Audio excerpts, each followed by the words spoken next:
Welcome to Blizzard Fire. We hope this video helps fire up your solution. You start by prepping the mold and the chocolate so the process succeeds. Clean and dry the silicone and heat your chocolate gently. Once melted, temper to the target temperature, 31-32 degrees C for dark, 30 degrees C for milk, because tempering controls shine and snap.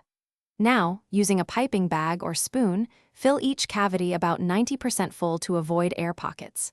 Tap gently on the counter to release trapped air, then level off excess with a bench scraper so each piece sets evenly. Once the shells are formed, work quickly to add fillings or paint details while the chocolate is still workable. Pour a thin shell first and invert to let excess drip out. Chill briefly until tacky, then add ganache, caramel, or nuts, leaving 2-3 mm headspace. Make sure to reheat the topping chocolate to the working temperature if it cools, because cold chocolate ruins bonds. Use a toothpick or small brush for fine details, then seal with a final layer and smooth. You finish by chilling the filled mold until completely set, typically 20-40 minutes in a fridge. Once firm, flex the silicone gently and push each piece out from the center to the edge.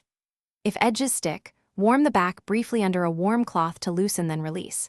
Make sure not to tug, which will break delicate shapes. If you see dull or gray bloom later, that means temper failure. Retemper and recoat or polish finished pieces with a soft cloth to restore shine. Thanks for watching. If you found this helpful, don't forget to like and subscribe.